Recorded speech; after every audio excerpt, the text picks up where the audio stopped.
Je n'ai pas eu le privilège de connaître Ryan personnellement, mais au cours de l'année dernière, où j'ai appris à connaître Amita, elle a partagé beaucoup de choses à propos de lui et de son esprit, et nous avons partagé son expérience du décès de Ryan et de sa période de fin de vie ici. Et c'était très similaire à ce que j'ai vécu avec mon père, et nous avons partagé beaucoup de ces expériences. Et pour moi, c'était doux amer, il y avait tant de douceur en cela, durant ces derniers jours. Et je me demande si vous pouvez parler un peu de cette transition pour nous, et comment nous pouvons, je ne veux pas dire mieux la faire, mais comment nous pouvons la vivre avec un nouveau regard. Parce que c'est quelque chose qui a vraiment changé ma façon de voir et de vivre La cette vôtre ou expérience. celle de quelqu'un d'autre? Pas la mienne, mais je veux probablement parler des deux. Mais vraiment, être ici, après que quelqu'un soit mort, et traverser cela avec eux. Je veux que vous écoutiez cela attentivement, parce que cela pourrait facilement être mal compris. Parce que quand quelqu'un perd quelqu'un qui lui est cher, c'est comme si une partie de sa vie lui avait été enlevée. Et ça passe par divers processus de chagrin, de perte, de nostalgie, de nombreux aspects de ce qu'ils étaient, toutes sortes de choses. Tout ne peut pas être exprimé. Mais en même temps, nous ne sommes pas les premiers à être nés sur cette planète, et nous ne serons pas non plus les derniers à mourir sur cette planète. Dans nos vies, est-ce qu'on va faire des études ou non? On ne le sait pas quand on est. Est-ce qu'on va se marier ou non? On ne le sait pas. Est-ce qu'on va avoir des enfants ou non? On ne le sait pas. Est-ce qu'on va faire ceci, cela et tant de choses dans le monde ou non? On ne le sait pas. Mais nous savons une chose, c'est que nous allons mourir. Oui ou non? C'est une certitude, n'est-ce pas? Bien que ce soit une chose si évidente, nous ne sommes pas capables de l'accepter.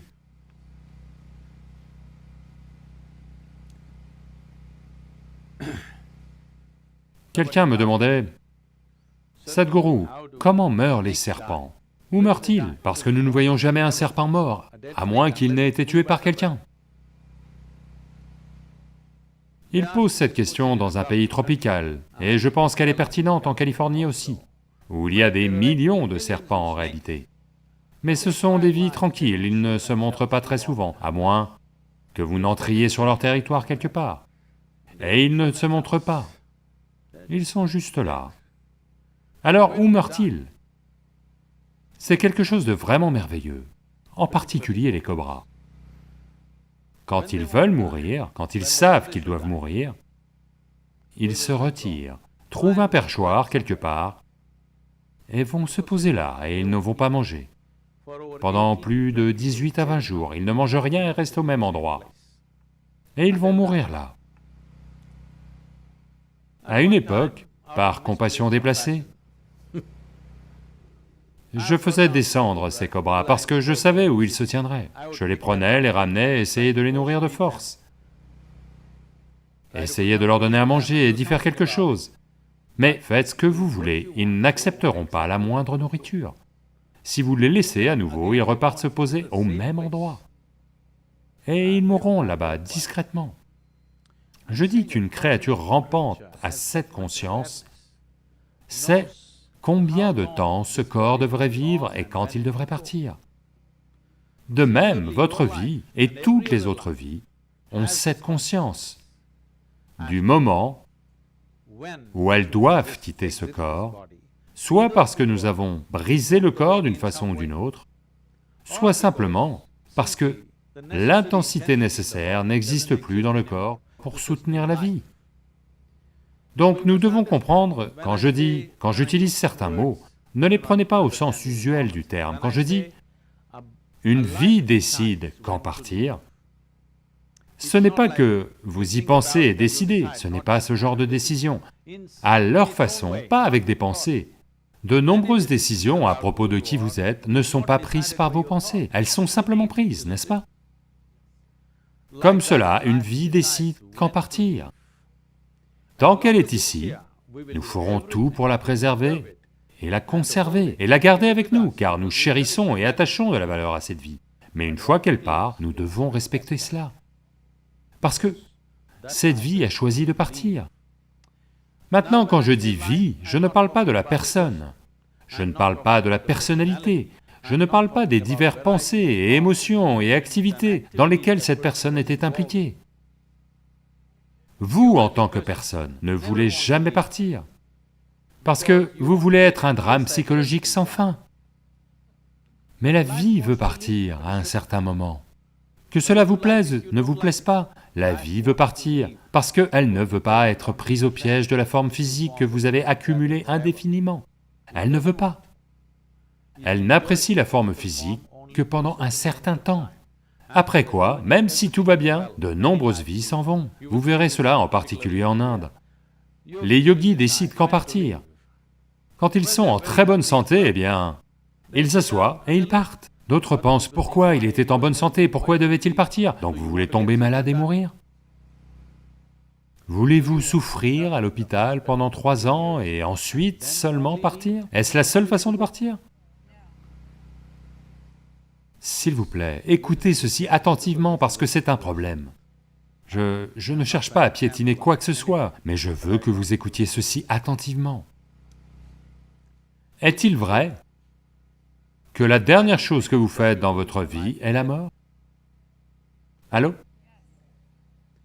Donc la dernière chose que vous fassiez dans votre vie, n'est-il pas très important que vous la fassiez gracieusement? Vous êtes tous de Los Angeles, vous devez le faire avec style, n'est-ce pas? Au moins gracieusement. N'est-il pas également important que les autres vies qui nous entourent, lorsque leur heure arrive, nous les aidions à être en mesure de partir gracieusement? Ne pas en faire une victime de l'industrie médicale qui a lieu autour de nous? Allô? Dites-moi, quel est l'objectif visé si vous prolongez une vie qui est sur le point de partir maintenant pendant encore 3 mois avec toutes sortes d'aides? 3 mois, vous les tirez dans la douleur et la misère, qu'est-ce que cela signifie? Ça signifie simplement que vous ignorez la nature de la vie. Et vous voulez vous accrocher à quelque chose que vous connaissez, et vous ne voulez rien connaître que vous ne connaissez pas. C'est très important. Nous connaissons la personne, nous connaissons cette personne et cette personne et cette personne, c'est bien. Nous avons apprécié leur personnalité, mais vous n'avez pas touché la nature de leur vie. Parce que, à moins de toucher la nature de votre vie, vous ne pouvez pas toucher la nature d'une autre vie. Donc la chose la plus importante que nous ayons à faire, c'est, nous n'avons pas à parler de la mort, à nous préparer à la mort, rien n'est nécessaire. Ce que nous devons faire, c'est, au-delà de ce corps que nous avons amassé, vous avez convenu avec moi que vous avez accumulé ceci. Au-delà de ce mental, qui est aussi une accumulation d'impressions et d'informations, au-delà de vos accumulations, si vous êtes assis ici, là, maintenant, et faites l'expérience de la vie que vous êtes, vous n'aurez absolument aucun problème avec aucun aspect de la vie, y compris la mort. La mort n'est pas une autre chose. La mort est une chose continuelle. En ce moment même, nous mourrons tous lentement. Un jour ce sera terminé. Vous pensez que ça va soudainement arriver un jour? C'est déjà en cours, n'est-ce pas? Allô? N'est-ce pas en cours? C'est en cours en chacun de nous. Ne devrions-nous pas mener ce processus? Voyez, vous pouvez appeler ça, en cet instant je peux dire je vis. Une autre façon de le dire est je meurs. Je meurs en cet instant. Nous voulons étirer ça autant que possible. Mais savoir ceci expérientiellement, et non essayer de le comprendre intellectuellement est très important. Parce que si vous comprenez intellectuellement, vous serez toujours les uns contre les autres, parce que c'est la nature de l'intellect. Cet intellect ne peut rien percevoir sans créer deux. Donc vous avez créé la vie et la mort. Il n'y a rien de tel que la vie et la mort. La vie et la mort sont un même lot, n'est-ce pas? Allô? C'est un même lot. Tout comme nous vivons, nous mourrons aussi là maintenant. La question c'est, avec quelle grâce vous le faites? Si vous apprenez à mener cet instant de façon absolument gracieuse, vous mènerez aussi cet instant-là de façon absolument gracieuse. Ce n'est pas un autre type d'instant, c'est le même instant. Dans la science du yoga, c'est dit comme ça. À chaque inspiration, vous naissez, à chaque expiration, vous mourrez. Quand vous êtes né, petit bébé, la première chose que vous ayez faite a été d'inspirer, n'est-ce pas? Selon vous, quelle est la dernière chose que vous ferez? Expiration, n'est-ce pas? Là, tout de suite, alors que vous êtes assis ici, inspiration, expiration, inspiration, expiration, inspiration, expiration, la prochaine inspiration n'a pas lieu, et soudain, un grand homme disparaît, pouf! Oui ou non? C'est à ce point fragile. Je veux que vous voyiez cela, à chaque instant, ça a lieu. Si cette expiration qui est sortie, si elle ne revient pas, celui-ci disparaît. Un homme peut faire tant de choses. Mais en même temps, voyez à quel point cela est fragile. C'est comme, vous faites du yo-yo avec votre vie à chaque instant. Si vous ne savez pas comment la faire revenir, elle partira. Mais je ne me sens pas comme ça là, tout de suite, je suis réel. Je ne vais pas mourir aujourd'hui. Tout un tas de gens pensaient la même chose avant vous et moi. Nous devons comprendre que la condition mortelle est la réalité fondamentale de notre existence. Si nous n'acceptons pas cette seule chose, croyez-moi, vous ne connaissez aucun autre aspect de la vie en réalité. Vous ne connaissez que le drame. Parce que ceci est la nature la plus fondamentale de notre existence, que nous sommes mortels. Lorsque nous naissons, il est indiqué que nous allons mourir, n'est-ce pas? Combien de temps est la seule question. Je vous souhaite une très longue vie. Merci beaucoup d'être venu.